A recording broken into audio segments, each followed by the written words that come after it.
Hello students, मैं doctor Monika. आज हम डिस्कस करेंगे कॉस्ट एनालिसिस। तो कॉस्ट एनालिसिस को डिस्कस करने से पहले समझ लेते हैं ये कॉस्ट क्या होता है। जब भी हम कोई प्रोडक्शन प्रोसेस को करते हैं, कुछ भी प्रोड्यूस करते हैं, तो हमको क्या चाहिए होता है? इनपुट, जिसको हम प्रोसेस करते हैं और फिर फाइनल आउटपुट में कन्वर्ट करते हैं। तो जो इनपुट होता है वो इनपुट क्या हो सकता है? ये different factors of production, like land, labour,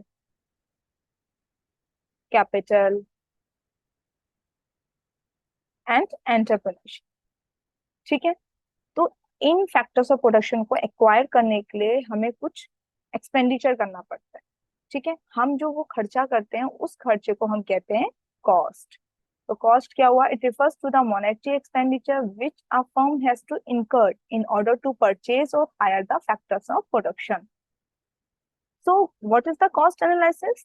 It refers to the measure of the cost output relationship, that is, the economists are concerned with determining the cost incurred in the hiring the input and how when these can be rearranged to increase the productivity of the firm.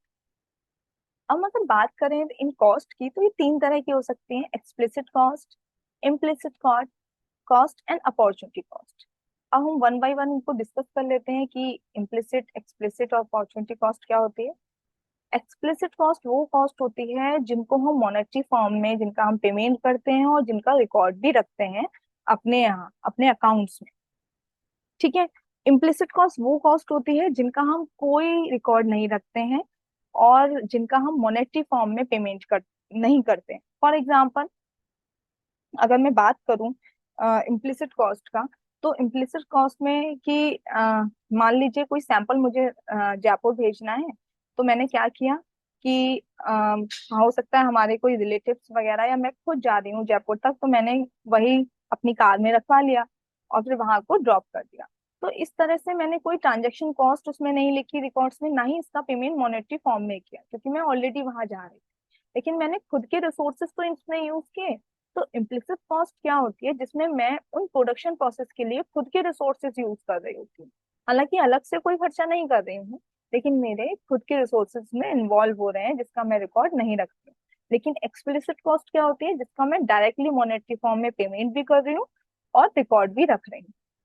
अब मैं बात करूं opportunity cost का, तो opportunity cost क्या होती है? Opportunity cost वो कॉस्ट होती है उस ऑल्टरनेटिव की जो मैंने चूज नहीं किया। फॉर एग्जाम्पल, मेरे पास दो ऑप्शन है। पहला ऑप्शन क्या है कि मैं अपने प्रोडक्शन प्रोसेस के लिए, मेरे पास एक टूल है या एक मशीन है, ए टेक्नोलॉजी, उसको यूज कर लूं, तो उसमें मेरी कॉस्ट आएगी मान लीजिए 5,000 रुपीज। दूसरी टेक्नोलॉजी मुझे प्रोडक्शन में हेल्प करने के लिए, यानी दूसरा जो मेथड है, अगर मैं उसको यूज कर रही हूँ तो उससे मुझे कॉस्ट आ रही है 4,000। फिर मैंने बहुत सारे दूसरे फैक्टर्स देखे कि अगर मैं 4,000 वाला ले रही हूँ, तो क्या है कि इस टेक्नोलॉजी को चलाने वाला मेरे पास कोई ऑपरेटर इस समय अवेलेबल नहीं है। अगर मैं ये टेक्नोलॉजी अडॉप्ट करती हूँ तो मुझे महंगी तो पड़ेगी, लेकिन मेरे पास ऑपरेटर है और उसको वो चलाना आता भी है। तो फिर मैं क्या करूंगी? मैंने मान लो 5,000 वाला चूज कर लिया, यानी 4,000 वाला ड्रॉप कर दिया। तो इस केस में जो अपॉर्चुनिटी कॉस्ट होगी मेरे लिए, वो होगी 4,000 रुपीज। मतलब opportunity cost is the foregone benefit that would have been derived from an option not choosing। मतलब उस ऑप्शन की कॉस्ट होती है जो मैंने चूज ही नहीं किया। तो क्वेश्चन आता है, जब चूज नहीं किया तो क्या मतलब है उसको रखने का? मतलब ये है ताकि मैंने जो चूज किया है उसको मैं कंपेयर कर सकूं फ्यूचर में। क्या मैंने सही डिसीजन लिया था? क्या मेरी बिजनेस के लिए वो हेल्दी रहा, या ज्यादा ऐसा तो नहीं बहुत एक्सपेंसिव रहा? इसलिए अपॉर्चुनिटी कॉस्ट को भी साथ साथ ध्यान में रखना और एनालाइज करना जरूरी है। अब मैं बात करती हूँ क्लासिफिकेशन ऑफ कॉस्ट की। क्लासिफिकेशन ऑफ कॉस्ट में कॉस्ट तीन तरह की होती है: total cost, average cost and marginal cost. Total cost further divide होती है टोटल फिक्स कॉस्ट और टोटल वेरिएबल कॉस्ट। ऐसे ही एवरेज कॉस्ट फर्दर डिवाइड होती है average fix cost and average variable cost. Third है हमारी मार्जिनल कॉस्ट। इसको one by one discuss कर लेते हैं, लेकिन उससे पहले कुछ टर्म है फिक्स कॉस्ट, वेरिएबल कॉस्ट, और इसको डिस्कस कर लेते हैं। Fixed cost refers to as the cost that does not register a change with an increase or decrease in the quantity of the goods produced by a firm, like electricity bill, rent, etc. मतलब fix cost वो cost होती है जो मेरे output के साथ change नहीं होती। जैसे इलेक्ट्रिसिटी बिल है, अगर मैं इस कमरे में प्रोडक्शन कर रही हूँ, अपना प्लांट लगाए हुई हूँ, तो जो मेरे उस प्लांट का जो एक तरह से इस प्लांट की जो कॉस्ट है या मेरा इलेक्ट्रिसिटी बिल है वो मुझे देना ही देना है, और जो दुकान का किराया है वो मुझे देना ही देना है।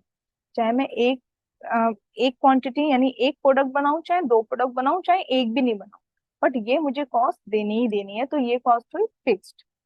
वेरिएबल कॉस्ट वो होती है जो प्रोडक्शन की जो आउटपुट है, क्वांटिटी, उसके हिसाब से चेंज होती है। फॉर एग्जाम्पल, अगर मैं एक प्रोडक्ट बनाऊंगी तो मुझे कम रॉ मटेरियल चाहिए और कम लेबर चाहिए। जब ज्यादा प्रोडक्ट बनाऊंगी तो मुझे ज्यादा लेबर की और रॉ मटेरियल की रिक्वायर्ड होगी। तो ये रॉ मटेरियल और ये लेबर मेरे आउटपुट के साथ चेंज हो रहे हैं, इसलिए इनको हम वेरिएबल कॉस्ट मानते हैं। फिर आता है एवरेज कॉस्ट। एवरेज कॉस्ट होता है एक तरह से total cost divided by quantity यानी आउटपुट जो कि मैंने प्रोड्यूस किया है। मार्जिनल कॉस्ट अगली कॉस्ट है, ये बहुत इंपॉर्टेंट होती है। मार्जिनल कॉस्ट होती है, it is the change in the total production cost that comes from the making और प्रोड्यूसिंग वन एडिशनल यूनिट। आगे हम लोग डिस्कस करते हैं एक टेबल के थ्रू। इसमें हम देख रहे हैं यहाँ पर हमें आउटपुट दे रखा है, जीरो है। इधर टोटल फिक्स कॉस्ट, ये वेरिएबल, और ये टोटल कॉस्ट। तो जब मेरा जीरो आउटपुट है तो मेरी जो टोटल फिक्स कॉस्ट है 10।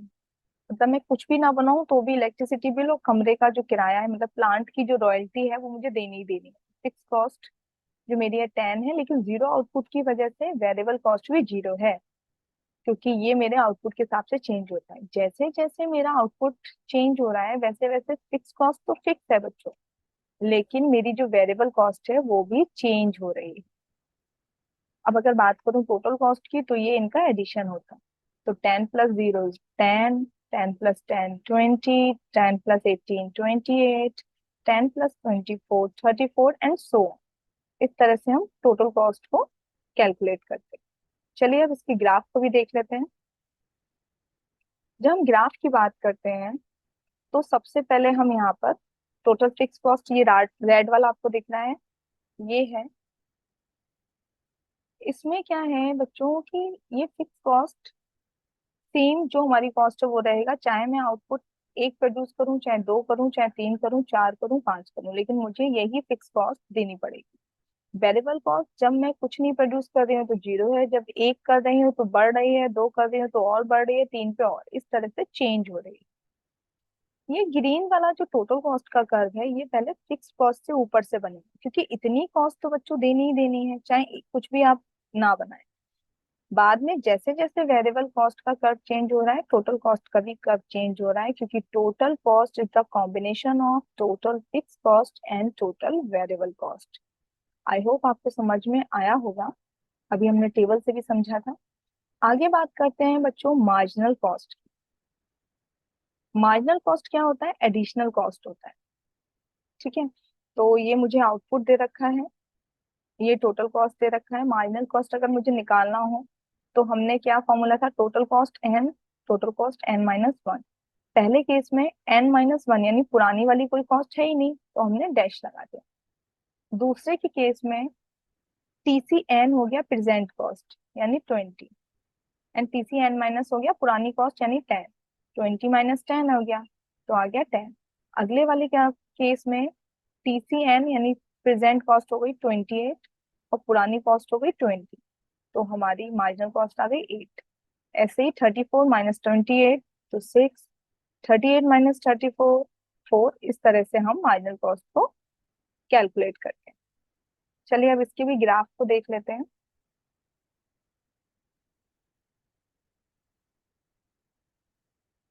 मार्जिनल कॉस्ट का ग्राफ राइट की शेप का एक तरह से होता है। पहले ये डिक्रीज होती है जैसे जैसे हमारा एडिशनल प्रोडक्शन बढ़ता जाता है, और एक पॉइंट के बाद ये इंक्रीज होने लगती है।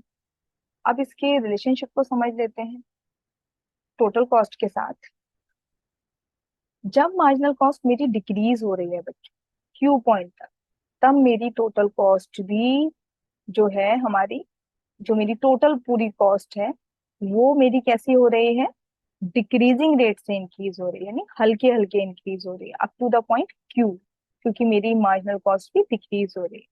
क्यू के बाद जब मार्जिनल कॉस्ट इंक्रीज होना शुरू हो जाती है, तो टोटल कॉस्ट जो हमारी है इस पॉइंट के बाद वो इंक्रीज होने लगती है तेजी से, इंक्रीजिंग रेट के साथ।